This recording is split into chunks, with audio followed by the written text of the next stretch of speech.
Welcome to Insights. I'm Adam Rivers. And I'm Sarah Collins.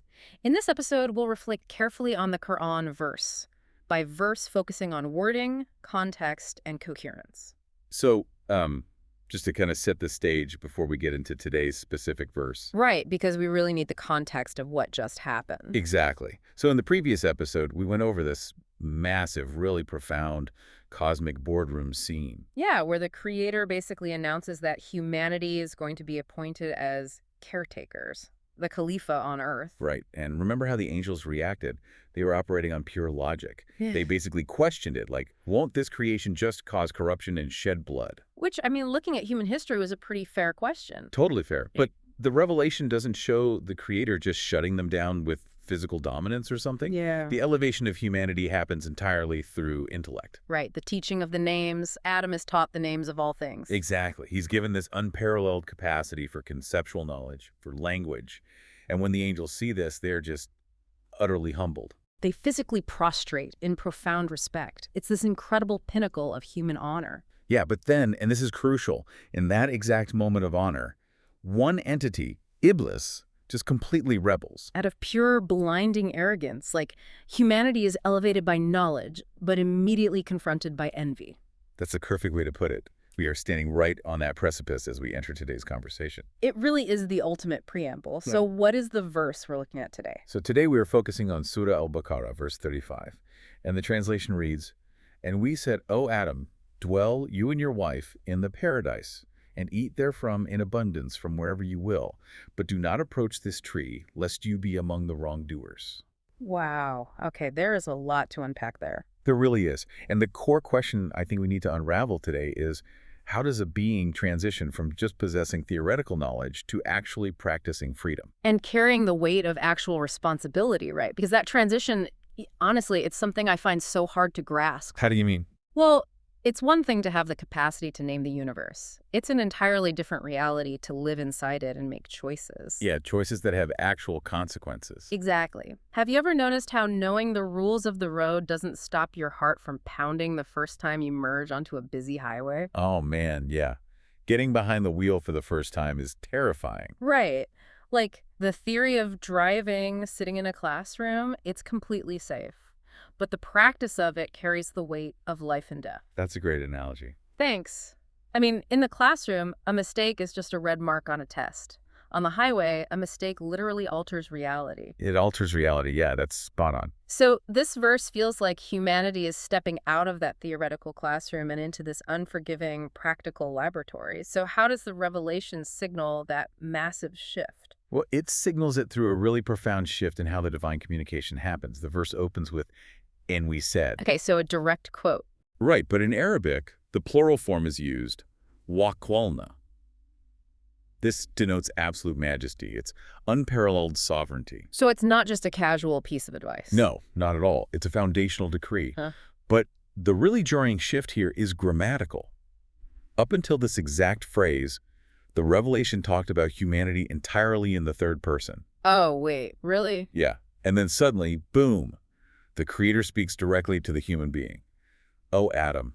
Wow. I mean, does a direct address really change the cognitive landscape that much, though? I think it completely shatters it. Think about it like being in a massive, packed university lecture hall. You know, the professor is droning on, and you're just passively taking notes. Right, you're totally detached from the stakes of the lesson. Exactly. But if that professor suddenly stops, locks eyes with you, and calls you out by your specific name, your entire biological state changes. Your heart rate spikes. You sit up straight. You can't hide in the collective anymore. You are suddenly terrifyingly responsible for whatever comes out of your mouth next. Is that the kind of awakening happening here? That is precisely the psychological awakening the Quran is documenting. Calling him by his name summons this absolute cognitive readiness. Because the names were how he was elevated in the first place. Exactly. The names of things were his instrument of elevation.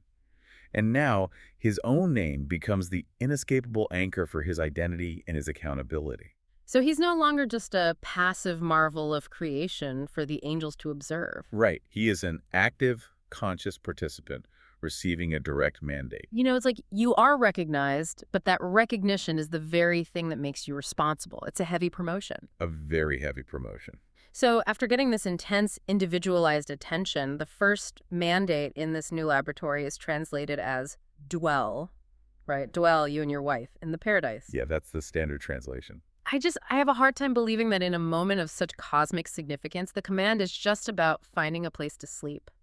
Or like setting up a tent. Yeah, it definitely sounds a bit mundane in English. Why does the Qur'an use this specific word? I think it's uskun. What does it actually demand of them? You are totally right to question that translation, because mere physical location does not even begin to capture the essence of this command. Okay, so what's the deeper meaning? The Arabic root here is skn, and while it does imply occupying a physical space, its primary, most profound meaning is the total cessation of anxiety. Oh, wow. The cessation of anxiety. Yes, it describes a state of profound psychological stability, a deep tranquility, and just this unbroken harmony with your surroundings. So it's basically the absolute opposite of chaotic movement or internal distress. Exactly. To be commanded to dwell in this linguistic sense is to be granted a state of existence where the mind and body are perfectly at peace. That is so much deeper than just stay here. It really is. And what is structurally fascinating here is the grammar of the command. It issues the command in the singular, dwell you, but immediately... Wait, hold on. I need to stop you right there. Are you telling me the revelation deliberately avoids any language of hierarchy or subordination here? Yes, exactly. Like it's establishing complete existential equality and shared leadership right at the literal genesis of human existence. It absolutely establishes perfect existential equality. The grammar intentionally avoids saying something like, dwell with your subordinate. Right. It doesn't say bring her along. No, it elevates both individuals to the exact same platform of tranquility simultaneously. And furthermore, the specific Quranic term used here for spouse is zawj. Zawj. What does that imply in this context? In this linguistic context, zawj does not merely mean a partner or a companion. It means a complement that perfectly completes a whole. Oh, I love that. Right. It dictates that the human experience and the ability to truly achieve that profound sukun, or tranquility, requires absolute balance, a shared endeavor. I mean, that completely dismantles thousands of years of historical and cultural narratives. It really does. So much of history tries to paint one gender as an afterthought. Or a secondary citizen, or just an accessory in the story of creation. But this is stating that true stability literally cannot be achieved in isolation. Exactly. It requires an exact, balanced partnership. Okay, so they have this shared, unshakable psychological calm. But what about the physical environment?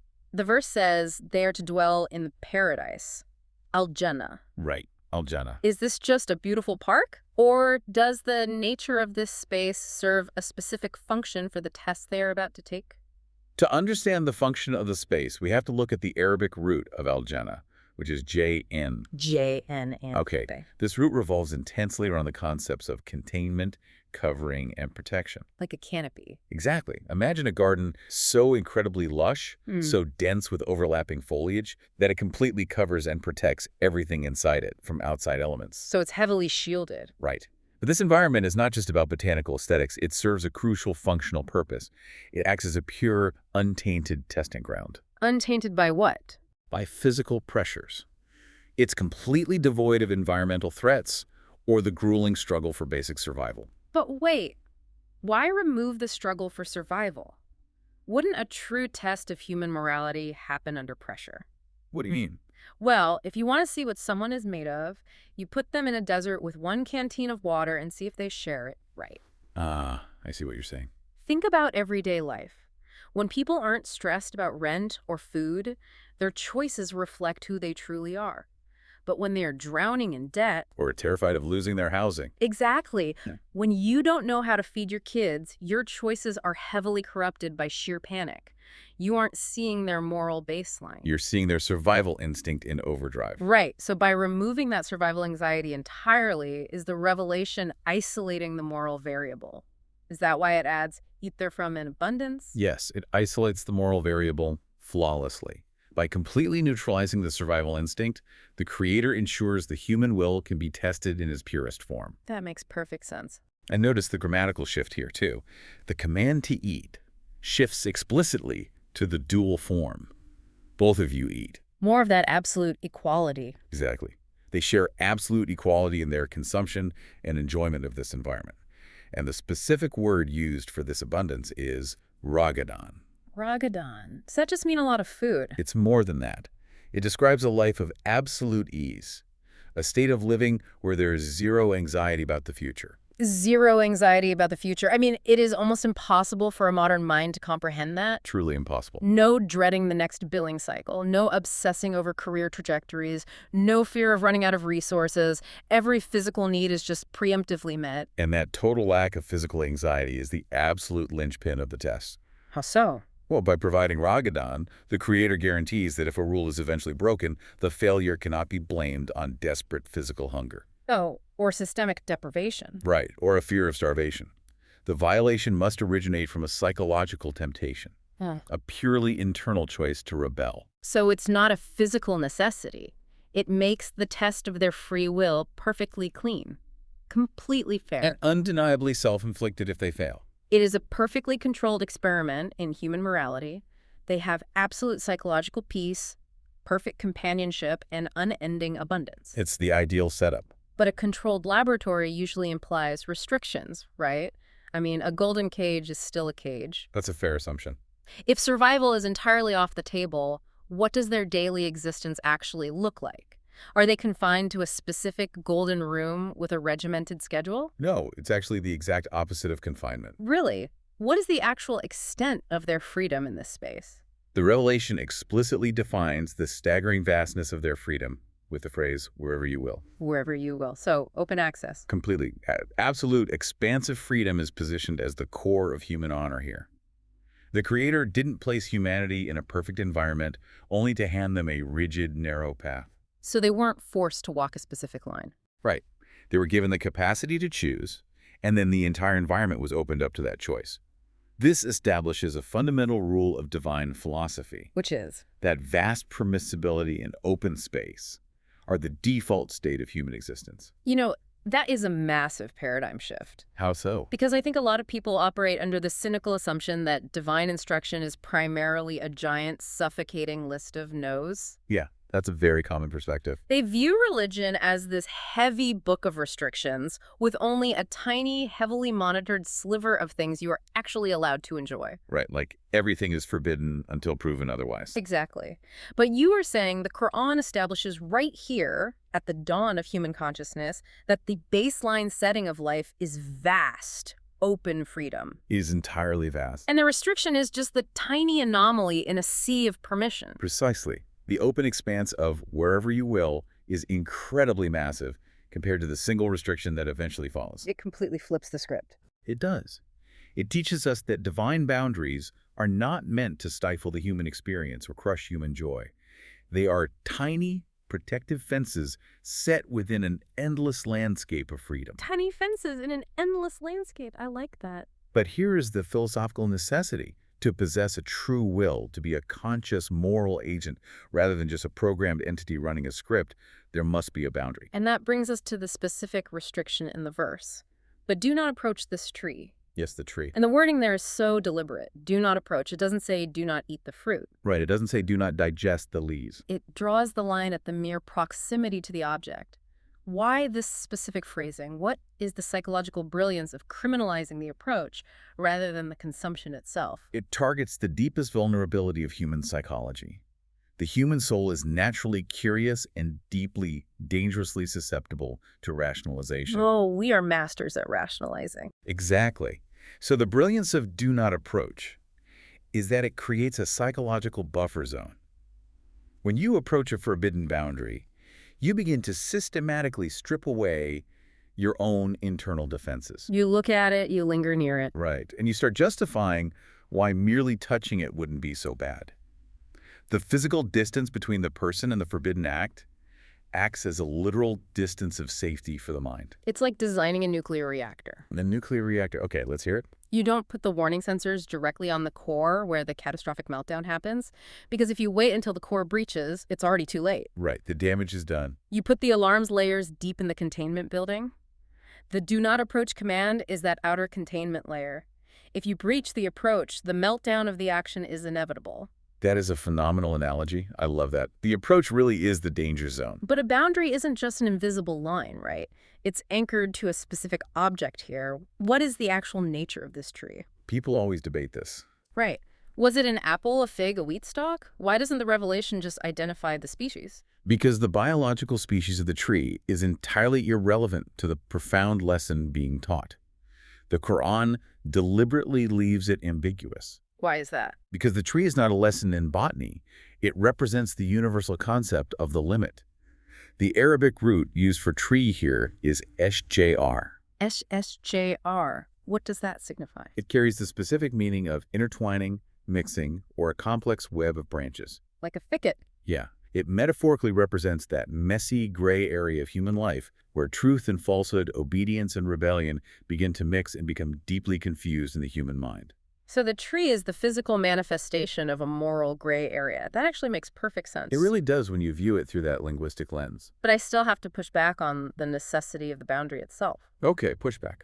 If the Creator wanted them to experience perfect tranquility and they had absolute abundance, why introduce this one highly specific point of failure into the environment? Why have it there at all? Exactly. Why not just leave the tree out of the garden entirely? Because freedom is an illusion unless there is an authentic option to disobey. An illusion. Yes. Yeah. If there's absolutely no possibility of making a wrong choice, then making the right choice carries zero moral value. Ah, I see.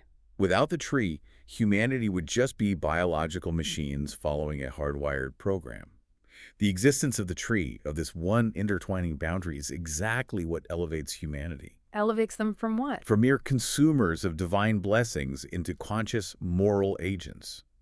The boundary is the only thing that gives their vast freedom its actual weight and meaning. If there is no danger, you can't be brave. Exactly. If there is no option to rebel, you aren't being obedient. You are just existing. The boundary is the friction that creates morality. That is a brilliant way to phrase it. Friction creates morality. So the Creator sets this necessary boundary and then clearly outlines the consequence of failing the test, lest you become of the wrongdoers. The wrongdoers. Yes. When we hear the word wrongdoer, it sounds like a criminal indictment. How should we understand the mechanics of this consequence? It is vital to see that this is not an arbitrary vindictive punishment. It is a purely logical consequence. Logical in what way? Well, the Arabic root zlm literally means placing something out of its proper place. It also carries the heavy connotation of losing light or entering darkness. So it's an imbalance. Right. By overstepping the boundary, they are not somehow harming or diminishing the Creator. Rather, they are actively, tragically harming themselves. They're hurting their own reality. Yes. They are taking their own existence, which was perfectly balanced in tranquility and abundance, and throwing it completely out of its proper place. They shift their reality from perfect harmony into agonizing internal contradiction. They are breaking their own peace. It is the literal definition of self-sabotage. Exactly. If you have a beautifully tuned guitar and you decide to twist one of the tuning pegs as hard as you can, you aren't hurting the luthier who built the guitar. No, not at all. You are just destroying the harmony of the music you are capable of playing. You place the string out of its proper place. The causality here is flawless. It's beautifully logical. It is not an angry deity throwing lightning bolts. It is just basic cause and effect. It truly presents a complete foundational theory of human behavior. If you look at the exact sequence, it's amazing. What's the sequence? It begins with a massive unearned gift of peace and abundance. Second, it establishes a clear protective boundary to give their freedom moral value. Okay, gift then boundary. Right. And third, it clearly states the logical, self-inflicted consequence of ignoring that boundary. This progression deeply respects human intellect. It treats them like adults. Exactly. It does not rely on blind terror or arbitrary rules. It relies on observable causality. It mathematically demonstrates that absolute freedom without any boundaries does not result in paradise. It results in destructive chaos. The framework makes total logical sense, but it still begs the ultimate philosophical question. Let's hear it. The one that makes people deeply skeptical of this entire narrative. If the Creator is all-knowing, then the outcome of this test in the garden was known before Adam even took a breath. Right, the foreknowledge question. Yeah. So why run the experiment? Why put them in the garden, explicitly point out the boundary, and let them fail if the result was already a foregone conclusion? Is it just a cosmic setup? To answer that, we have to bring it back to their core purpose.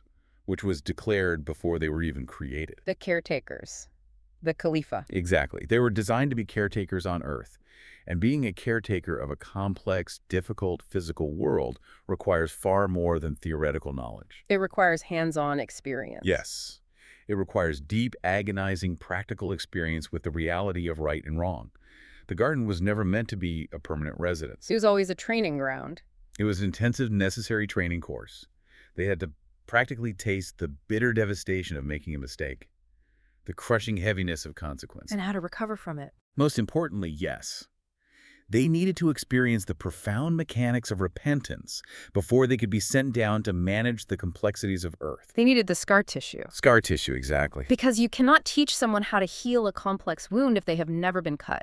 You Right. cannot teach humanity the profound concept of forgiveness if there is absolutely nothing to forgive. That's a really powerful way to look at it. It frames the event not as a tragic, accidental fall from grace, but as a mandatory curriculum for human leadership. Which changes everything. It does. And speaking of how this story is historically framed, we have to address the elephant in the room here. I think I know where you're going with this. For millennia, various traditions have weaponized this narrative to place the blame entirely on the woman, framing her as the inherent source of temptation and human ruin. How does the Qur'an navigate this deeply entrenched narrative of blame? The Qur'an completely and systematically obliterates that narrative. Does it? If you analyze the Arabic grammar throughout this entire event, every single verb related to the test is locked in the exact dual form. Every single verb. Yes. The revelation says, both of you eat, both of your wills, both of you do not approach, and lest both of you become. There is absolute undeniable grammatical parity. Wow. The Qur'an insists that they shared the exact same will, they faced the exact same temptation, they made the exact same mistake simultaneously, and they shared the exact same consequence. So there is no scapegoat. None. There is no secondary blame. They are equally responsible. That linguistic detail is incredibly liberating. It completely removes any theological basis for gender-based blame or the idea of inherent moral superiority. It absolutely crushes it. It forces us to view the failure as a shared human condition rather than a gendered conspiracy. Exactly. It's a human story. So when the training course concludes and they do transition to Earth, people often look at the harsh realities of our world, the necessity of working for a living, the physical toll of existence, as the ongoing punishment for this original mistake. Right, the idea of Earth as a curse. Yeah. Is the daily grind of human life meant to be a curse? Not at all. Sustenance, or risk, in the Quranic worldview is inherently a divine gift, regardless of whether you were in the garden or on Earth. So the work isn't the punishment. No. The physical toil, the sweat and effort required to extract resources on Earth is simply the post-test reality of a physical environment. It's just the nature of the terrain. Right. It is a specific environment they were always destined to manage. The crucial overarching lesson is that true inner peace, that profound Sukun they experience in the garden, can absolutely still be achieved on Earth. But how? The environments are so different. It can only be accessed by respecting divine boundaries. If you ignore the boundaries on Earth, even immense material wealth will rapidly mutate into deep psychological misery. Oh, we see the proof of that every single day. We really do. Look at people who have amassed absolute material abundance, massive estates, endless capital, zero physical needs, yet they are deeply miserable, highly anxious, and internally broken. They have the abundance, but no peace. Exactly. They achieved the abundance, but because they shattered the boundaries of ethics or relationships to get it, they have zero sekun. They have no tranquility. It's a very hollow success. It makes you realize how inverted our modern philosophy of law and rules really is. We tend to view laws as these restrictive nets designed to limit our happiness. Which is the exact opposite of the divine framework established here. The revelation teaches that the realm of the permissible is incredibly vast. Right. The default is permission. Exactly. It's like a sprawling, endless forest of opportunity. And the forbidden is minuscule, like a single specific tree. The vast forest versus the one tiny tree. The persistent human flaw, the psychological glitch we consistently suffer from, is ignoring the millions of permissible trees in the vast forest to obsess morbidly over the one forbidden tree. Driven by sheer, misplaced curiosity. Precisely. We ignore everything we have for the one thing we can't. We are entirely fixated on the tiny sliver of reality we are told we cannot have.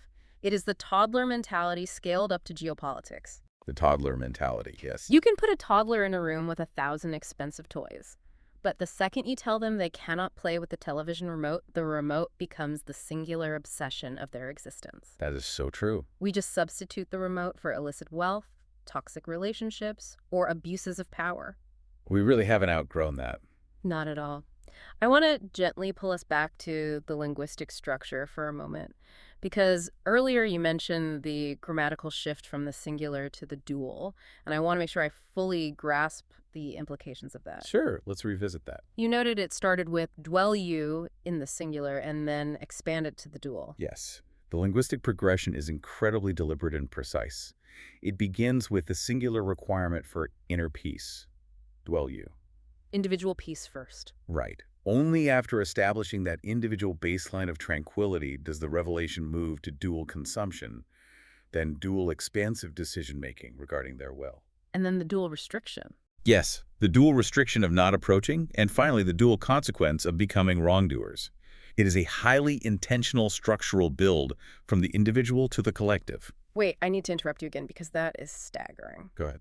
Are you suggesting that the grammar itself is literally mapping out the life cycle of a functional partnership? I am. That the Qur'an is implying you must actually achieve psychological peace and stability as an individual first before you can successfully share your life, your decisions, your boundaries, and your consequences with someone else? That is precisely what the linguistic architecture implies. It models the ideal framework for human relations, particularly marriage. You have to be whole first. Yes.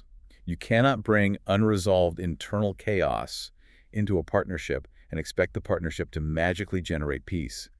The Sukun, the tranquility, must be firmly rooted in the individual first. That is so profound. Only when two stable individuals come together can you move into the dual phase of shared abundance, shared boundaries, and shared responsibilities. Because if you don't... If the individual is fractured, the relationship will inevitably fracture under the pressure of shared consequences. That is a masterclass in modern relationship psychology, embedded entirely within the shift between singular and dual Arabic pronouns. It's brilliant. It really is an incredible textual layer. And it makes the shared consequence of their failure even more poignant. When they do make the mistake, they're labeled wrongdoers. Right, the wrongdoers. We discussed how zulm means putting something out of place. But if someone messes up their life today, they often feel permanently broken. How permanent is that label in this framework? Is being a wrongdoer a life sentence? It is crucially important to understand that zulm, the imbalance they caused, is entirely correctable. It's not permanent. No. In the Quranic worldview, the approach to human error is deeply corrective and reformative, never vindictive. Being labeled a wrongdoer in this specific moment describes their current, temporary state of imbalance. So it's a state, not an identity. Exactly. It does not dictate their eternal identity. The door of hope and repentance is left wide open. They broke the harmony, but the specific mechanism to restore that harmony is built directly into the system. A system accounts for the failure. It expects it, even. It is not a permanent stain on their soul. It is a violent course correction, which brings this ancient cosmic narrative crashing right into our daily lives. How so? Because if you strip away the historical distance, every single person listening to you right now is standing in their own version of this verse. That's very true. Every person has their own paradise, the unique blessings, talents, and security they have been granted. We all have our own varying degrees of abundance. But we also have the boundary. Right. We also all have our own highly specific forbidden tree, those personal weaknesses, destructive habits, or unethical shortcuts we are constantly drawn toward. That is the daily, unrelenting reality of the human condition. Success in this life is not about magically eradicating the tree from your environment. The tree isn't going anywhere. Exactly. The tree, the temptation, will always exist in some form. Success is about accurately identifying your specific tree and deliberately, consciously maintaining that safe distance. Maintaining the buffer zone. Yes. It is about actively choosing not to approach the very environments or decisions that you know will inevitably destroy your personal harmony and tranquility. Because the moment you start inching closer, telling yourself you can handle it, or that you are just looking... Your internal defenses are already collapsing. Exactly. Yeah. You are losing the battle before the action even occurs. But this brings up a real friction in modern thought. What's the friction? Well, we idolize total freedom. Doesn't the very existence of these restrictions, these trees, inherently make us less free? Doesn't true freedom mean living entirely without boundaries? That is perhaps the most dangerous modern illusion. An illusion. Why? The truth is, human will only becomes a moral will when it confronts a boundary. If you have absolutely no prohibitions to consciously avoid, your actions are merely driven by animalistic instincts and random biological impulses. You're just a reactive creature. You are simply reacting to stimuli. The presence of the tree, the conscious difficult choice to say no to a burning desire out of respect for a higher principle, is precisely what elevates humanity. It elevates us from clever animals to dignified, moral beings. Precisely. The friction of the boundary is what creates the spark of morality. Without the friction, there is no light, just blind momentum. This momentum. And you can clearly see this dialectic of freedom versus limits playing out on a massive global scale, not just individually. Think about global economics or geopolitical power. Oh, absolutely. We have this relentless, celebrated drive for endless expansion, more profit, more territory, more influence. But we desperately need the heavy restraint of ethical laws and environmental boundaries, or the system collapses. Exactly. There is a constant, unavoidable, and necessary tension between the drive to expand and the absolute need for restraint. It's a delicate balance. Stepping over the moral boundary, whether that happens individually through personal betrayal or societally through accumulating corrupt wealth, exploiting vulnerable populations, or abusing political power, always results in the exact same outcome. What's the outcome? Profound self-destruction and devastating harm to the fabric of society. The behavioral logic of the garden applies flawlessly to the civilization of Earth. It is the exact same physics of morality, just scaled up. When massive corporations ignore environmental boundaries for the sake of quarterly abundance, they literally poison their own water supply. They become the wrongdoers. They do. They become the wrongdoers, putting the ecosystem out of its proper place and destroying their own Sukun in the long run. This leads me to how we handle these inevitable failures. Oh yeah, how do we handle them? In modern society, we spend billions of dollars and endless energy trying to fix problems after they have already exploded. We are obsessed with punitive justice and retroactive solutions. Very true. But the versus specific command do not approach suggests a completely different methodology for managing human behavior. It sounds like preventative medicine. That preventative approach is the absolute core of Quranic ethics. Is it really that foundational? Yes. The revelation builds a highly proactive personality. It trains the human mind to dry up the sources of crime and moral decay by avoiding the environments and the preliminary steps that promote them. So don't even get near the source. Right. Rather than passively waiting for the catastrophic transgression to occur and then brutally punishing the end result, the divine wisdom instructs us to respect the buffer zone. Because it's easier to stay away than to stop. It is infinitely easier to avoid the approach than it is to stop the action once the heavy momentum of temptation has taken over the mind. It is the fundamental truth of human willpower. It is so much easier to just not buy the junk food at the grocery store than it is to stare at it in your pantry at midnight and try to deploy willpower to not eat it. Exactly. The battle is won or lost in the approach. But here's a detail that I think confuses a lot of rational people. When the Creator establishes this massive ultimate boundary, do not approach this tree, why wasn't a specific logical reason provided? Why hide the mechanics of it? Right. Why not just explain the danger? Why not say, do not eat from this tree because the fruit is toxic and will alter your biology? Because hiding the specific material reason is the absolute core of the test itself. It is. How? It measures total trust and complete submission to divine wisdom. If the Creator had provided a purely material or physical reason like, it will poison you, then avoiding the tree would simply be an act of basic self-preservation. It would just be survival instinct. Right. It would be a biological instinct to avoid pain, not a moral commitment built on profound trust. The test requires them to obey simply because the Creator asked them to. Affirming that the Creator knows best. Exactly. Affirming that the Creator's vast knowledge of what is harmful supersedes their own limited immediate understanding. That completely changes how we view obedience. If I tell my child not to touch the stove because it is hot, they avoid it because they don't want the physical pain of a burn. Right, that's self-interest. Their obedience is just self-interest. But if I tell them not to open a specific door and I refuse to tell them why, their obedience is a pure, unadulterated metric of how much they trust my authority and my love for them. That's a perfect parallel. The unexplained prohibition is the ultimate metric of faith.